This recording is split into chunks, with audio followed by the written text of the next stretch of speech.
Detik Jatim mewakili perjumpaan Headline Indonesia edisi Selasa 29 Oktober 2024. Pemirsa, inilah Headline Indonesia hari ini. BEM Fakultas Ilmu Sosial dan Ilmu Politik atau FISIP UNR mengkritik pelantikan Presiden Prabowo Subianto dan Wapres Gibran Raka Buming Raka dengan mengirim karangan bunga. Namun hal itu justru menjadi polemik dan 3 kepengurusan sempat dibekukan. Karangan bunga yang bertuliskan kritikan kepada Presiden ke-8 membuat Presiden BEM FISIP UNR Tufahati Olayah Bahtiar dan beberapa kepengurusan BEM mendapat intimidasi. Namun bukan dari pihak kampus melainkan eksternal. Dari luar ada beberapa intimidasi, orang tidak dikenal.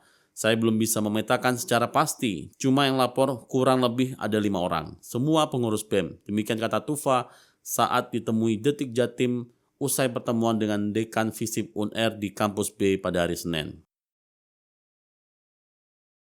Tempo.com melaporkan Wakil Menteri Ketenagakerjaan Immanuel Ebenezer Gerungan mendatangi pabrik PT Sri Rejeki Isman Tekstil atau Sritex Tbk yang berlokasi di Kabupaten Sukoharjo, Jawa Tengah pada hari Senin 28 Oktober 2024. Kedatangannya untuk memastikan nasib para pekerja dan tidak adanya pemutusan hubungan kerja atau PHK oleh perusahaan pasca putusan pilot. Kehadiran Noel diterima langsung oleh Presiden Direktur PT Sritex Iwan Kurniawan Lukminto. Ratusan karyawan dan pekerja perusahaan itu juga turut menyambutnya. Selanjutnya Kompas.com memberitakan kasus pembunuhan Mutiara Pratiwi 26 tahun. Wanita yang ditemukan tewas dalam tas di Kecamatan Berastagi, Kabupaten Karo, Sumatera Utara akhirnya terungkap. Pelaku pembunuhan adalah pacarnya, Jo Frisco, 26 tahun. Direktur Reserse Kriminal Umum Kepolisian Daerah Sumatera Utara Kombes Pol Sumaryono menjelaskan, motif pembunuhan ini dilatar belakangi oleh kekerasan seksual. Pelaku diketahui kerap menganiaya korban sebelum atau sesudah berhubungan badan.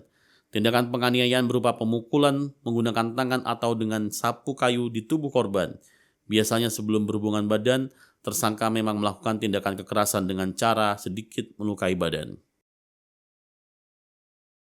Selanjutnya dari mancanegara, antara news.com merilis Duta Besar Rusia untuk Indonesia, Sergei Tolsenov, menyatakan bahwa Rusia siap melakukan negosiasi damai dengan Ukraina dan menambahkan Rusia juga ingin melihat upaya serupa dari pihak lain.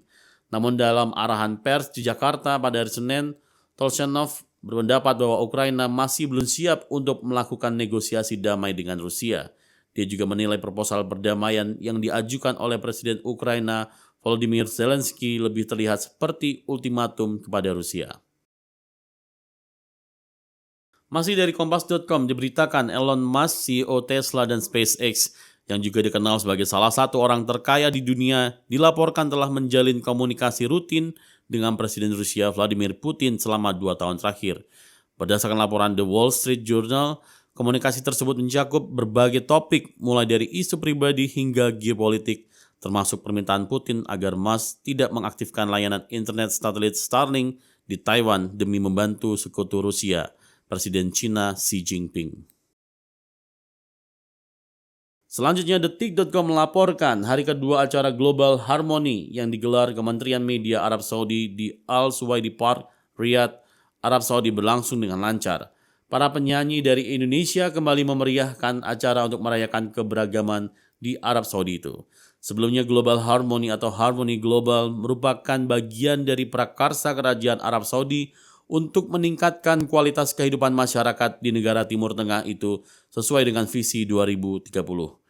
Prakarsa bertuju Quality of Life bertujuan untuk memperlihatkan keberagaman kehidupan penduduk Arab Saudi, kehidupan para profesional dan keluarga mereka, kontribusi terhadap ekonomi, kisah sukses, serta integrasi aneka kebudayaan masyarakat Saudi.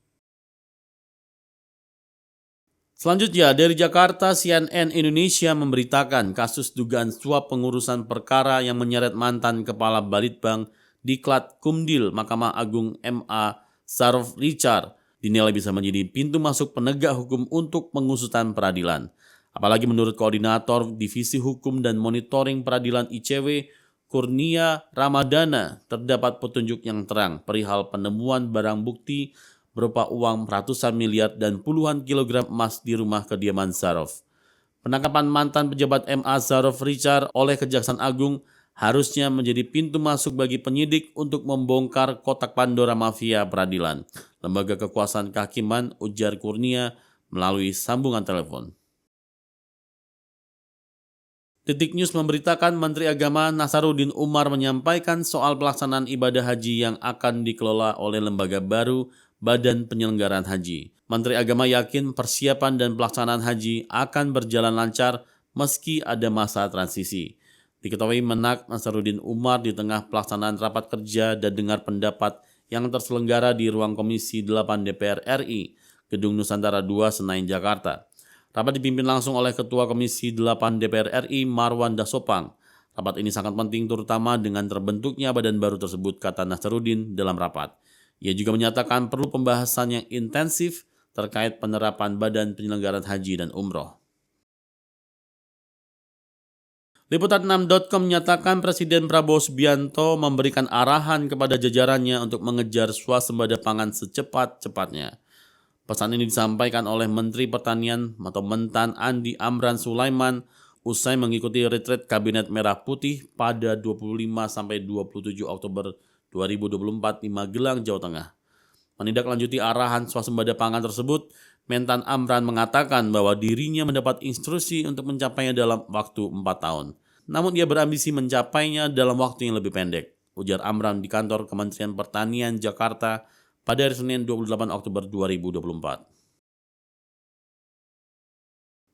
Kompas.com merilis keberhasilan Timnas U17 Indonesia lolos ke putaran final Piala Asia U17 tahun 2025, melengkapi kiprah dua tim Garuda lainnya, tim senior dan U20.